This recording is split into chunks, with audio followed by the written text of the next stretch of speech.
Sa tingin ko, ang pinaka-challenging sa pagtuturo ng motorcycle riding ay yung unlearning. Ayan. Unlearning the old ways of riding. O yung itakwil. Itinatakwil mo ba ang mga lumang paniniwala sa pagmumotor? Okay, bigyan ko kayo ng example. Ang isa sa mga lumang paniniwala sa pagmumotor ay yung huwag mong gagamitin ang front brakes sa cornering. Katunayan nga nung unang panahon, ang mga nauuso pa noon ay yung mga pan-tricycle na mga Yamaha RS. Sa katunayan, inaalis ng mga rider yung front brake cable ng kanilang mga drum brakes. Yan, talagang sobrang tagal na itong panahon na to dahil drum brakes pa ang ginagamit sa front brake.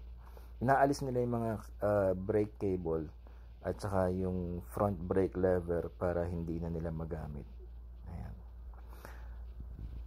Sobrang makaluma na yon, pero nagugulat pa rin ako dahil meron pa rin nagtuturo nun na huwag daw gagamitin ang front brakes sa cornering. Sa sobrang maling-mali ng paniniwala na yun, na hindi na yun applicable today, modern times of motorcycle riding. The extreme opposite is true, and it has been proven by motorcycle instructors, and it has been proven in technical motorcycle videos. It has been proven in a lot of experiments and in racing, motorcycle racing. Ang extreme truth, okay, is that you should always use the front brakes, lalong-lalo na sa cornering. Dahil napakalaki ng benefits ng paggamit ng front brakes sa cornering. Okay, siguro yung mga kamote hindi nila naiintindihan kung ano yung term na cornering. Yun ang tamang term for banking. Okay.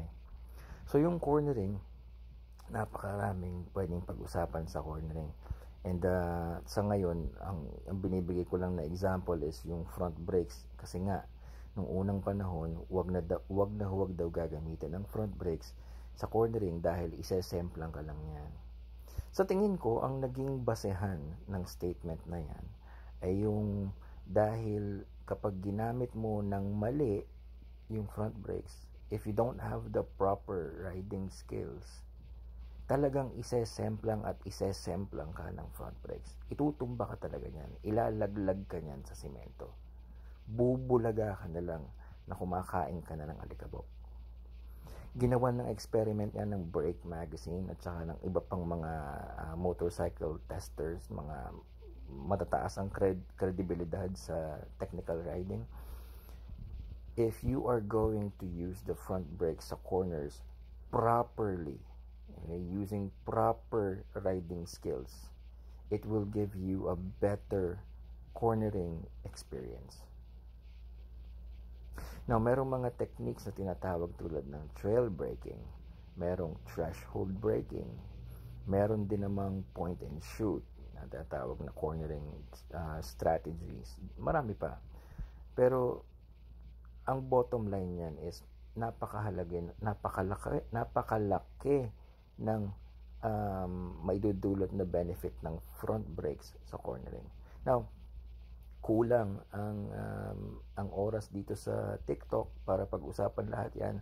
I can recommend that you go to my channel, okay, sa YouTube, alright, and then check out my videos sa Man Cannot Ride, and marami akong nagawa mga cornering videos doon at nagpapaliwanag kung ano ang benefits ng using the front brakes while cornering. Ang gusto ko lang talagang sabihin sa video na to ay yun ang pinakamalaking sagabal para maging better, safer riders tayo.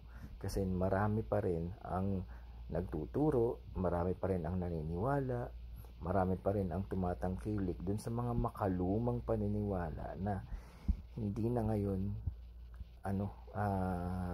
applicable sa motorcycle riding. Okay? And again, ang biktima niyan, number one victim niyan is the front brakes. So use your front brakes while you are cornering and you will have the best cornering experience. Sana hindi ako nabubulol, no? Again. Use the front brakes in cornering so you will have the best cornering experience you'll ever have while riding. You will enjoy riding and you will become better, safer rider. I'll see you on another video.